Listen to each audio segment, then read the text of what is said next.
আমার মেয়ে এবং তোমাদের কাকু খুব ঝাল খেতে ভালোবাসে, তাই অনেক লঙ্কা এনেছে দেখে মেয়ে বলছে মা একটু লঙ্কার আচার করো না। তাই লঙ্কাগুলোকে প্রথমে একটু ধুয়ে নিয়েছি, ভালো করে কষলে ধুয়ে নেবেন, তারপরে বোটাগুলো ফেলে দেবেন, দিয়ে আমি কাঁচিতে কেটেছি, আপনারা বটিতেও দিয়ে দেখিয়ে দাও একটা লম্বা করে। এই যে একদম চিড়ে নেবেন মাঝখান থেকে। এর মধ্যে পরিমাণ মতো নুন দেবেন, এই যে নুন দিচ্ছি, পরিমাণ মতো নুন দেবেন। আচ্ছা, পরিমাণ মতন হলুদ দেবেন, 1 চামচের থেকে একটু কম দেবেন। 1 চামচের থেকে একটু কম। আমরা এখানে 200 নিয়েছি তো লঙ্কা। হ্যাঁ। আচ্ছা, লঙ্কার এই হলুদ গুঁড়ো দিলাম, আর একটু কাশ্মীরি লঙ্কার পরিমাণ মতন দেবেন 1 চামচে।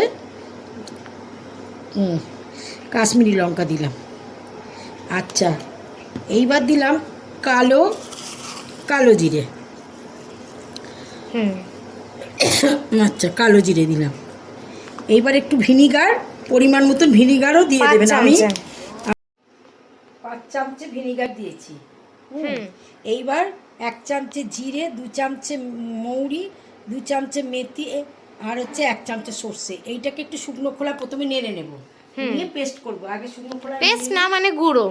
আচ্ছা, শুকনো খোলা নেড়ে নিই।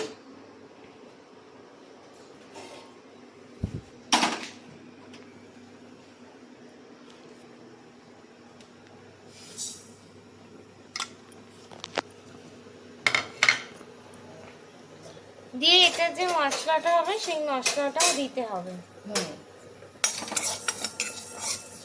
দেখবে মশলাটা যেন পুড়ে না যায়, তাই একটু নাড়িয়ে চাড়িয়ে নেবে, গন্ধ বেরোবে। হ্যাঁ, ঠান্ডা করে তারপরে ঘুরিয়ে নেবে, মিক্সিতে একটু গুঁড়ো করে নেবেন। এটা গুঁড়ো করে নিয়েছি, সব মশলাগুলোকে একসঙ্গে গুঁড়ো করে নিয়েছি। এই যে এবার দিয়ে দাও।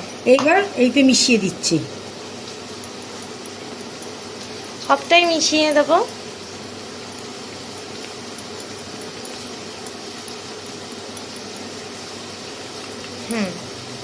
এইবার কি করবে বলো? এইবার কড়াই তেল দিয়ে, আগে কড়াই তেল দিই, আপনারা দেখতে থাকুন। আচ্ছা, ঠিক আছে, কড়াই তেল দিই। এইবার আমি কড়াইয়ে সর্ষের তেল দিলাম 1 কাপ মতন প্রায়।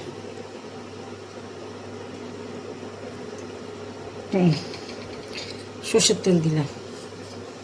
এবার এইটাকে জোরে দিয়ে একদম ফুটিয়ে নিতে হবে, মানে গরম হয়ে একদম ধোঁয়া উঠবে, তার মানে সর্ষের তেল রেডি। আমার তো তেলটা ফুটিয়ে রেখেছি। এইবার তেলটাকে লঙ্কার উপর দিয়ে একটু একটু করে দিয়ে দিচ্ছি।